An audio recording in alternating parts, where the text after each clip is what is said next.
اس آیت کے حوالے سے میں آج پھر حدیث آپ کو سنا رہا ہوں. اس کے راوی حضرت ابو ہریرہ رضی اللہ تعالی عنہ، انہوں نے ذکر کیا ہے اور اس کی روایت کی ہے امام بخاری نے کی ہے رحمہ اللہ، ان رجلا قال للنبی صلی اللہ علیہ وسلم، ایک شخص نے حضور صلی اللہ علیہ وسلم سے عرض کیا، اوصنی، حضور مجھے کچھ وصیت فرمائیے. اوصا یوسی ایصاءً، وصیت کرنا. وصا یوصی توصیتاً، اس کے معنی بھی وہی ہے. وصا یوصی کے معنی ہو جائیں گے تدریجاً، مسلسل وصیت کرتے رہنا، نصیحت کرتے رہنا. اور ایک ہے ایک مرتبہ آپ نے ایک بات کہہ دی ہے، اوصنی، مجھے وصیت فرمائیے، مجھے نصیحت فرمائیے.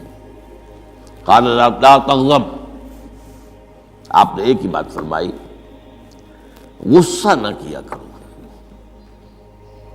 مغلوب الغضب نہ ہو جایا کرو کہ غصہ آئے اور تم پر چھا جائے، تمہارے اوپر اپنا غلبہ کر. فردد مرارا، اب اس شخص کے دل میں شاید کوئی اور بات تھی، اس نے پھر پوچھا، اوصنی حضور، بس کیجیے وصیت مجھے. آپ نے پھر فرمایا لا تغضب. پھر پوچھا، وہ تکرار کرتا رہا اور حضور نے بھی ہر مرتبہ وہی بات کہی. اب اس سے اندازہ ہو جاتا ہے کہ یہ بات کتنی اہم ہے. پہلی بات تو میں آپ کو یہ بتا دوں کہ غصہ آ جانا کوئی غیر فطری بات نہیں ہے. غصہ اللہ تعالیٰ نے انسان میں رکھا ہوا ہے. البتہ غصے کے اعتبار سے حضرت حسن، غالباً حسن بصری رحمہ اللہ، ان کا ایک قول بڑا حکیمانہ ہے، بہت حکیمانہ ہے. وہ فرماتے ہیں کہ ایک انسان تو وہ ہوتا ہے جو پورا انسان ہوتا ہے، مکمل انسان ہوتا ہے. ایک ہوتا ہے نصف رجل، آدھا انسان، وہ انسانیت کے معیار پر پورا نہیں اترتا، ہاں نصف تک آ جاتا ہے. اور ایک انسان ہوتا ہے لیس برجل، وہ انسان ہوتا ہی نہیں، وہ حیوان ہوتا ہے.